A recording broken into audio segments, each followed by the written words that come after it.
to dreams, for if dreams die, life is a broken winged bird that cannot fly. A female migrant black woman travelling alone abroad, that was the theme. She come home.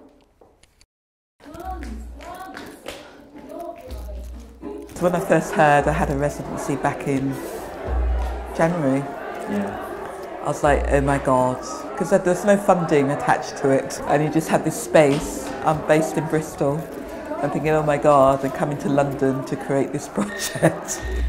I think Ros, the writer, has come up with a very, very interesting dynamic to make an analogy, almost an allegorical tale, between the migration of birds and the migration of human beings.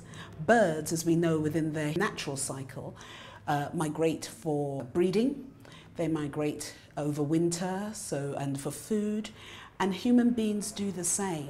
Mike actually came on board. He actually tracked me down at a gallery showing.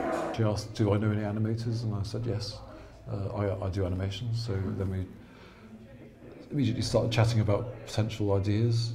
At the very beginning I did a lot of rough sketches. Some of the birds looked cartoony, some looked quite jagged and angry, some looked very realistic.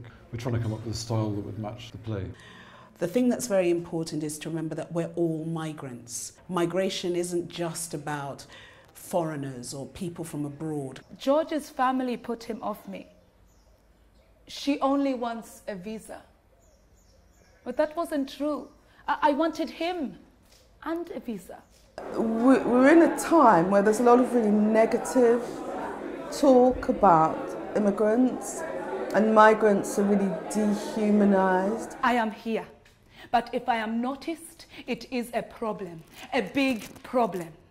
It's been a long, long time since anyone reminded me of me. A pest that needs to be controlled. And what I loved about the piece is it made the migrant story fresh and human, and by comparing migrants to birds, made you realise that actually the urge to migrate is a very elemental, very natural urge. It was a lovely piece. We have a government at the moment that has vans travelling around the country, and and that's a very hostile environment for people to come into. It's so backward. It's almost unbelievable. If you can see them, they can see you. Get down. Police cars, the vans, people, get down. Get down. People have always gone elsewhere to seek their fortune. You know, people went from this land to other lands in Africa, India, looking for their fortune, you know, for gold, for diamonds. You can make this place exactly how you want it. And people are coming from the other side now, here, looking for their fortune. It is not a crime, actually. It's been made a crime, but it is not a crime. But it's something that human beings have always done. And I think the development aspects really came from Zoe coming on the project. These things kind of adapt. It's like, you know, you put the project out there, and then it's like we're teaching the workshops, and these kind of things adapt out of it. That's very interesting, amazing. Well, it was wonderful to work with Shola. You know. Do you know what? I think what took us by surprise in week 2 was the emotional requirements. We are discussing issues like immigration, like single parent mothers, like how you survive in the UK on a low income. Particularly in the period of time that we are now, 2013, when migration is such a hot political topic.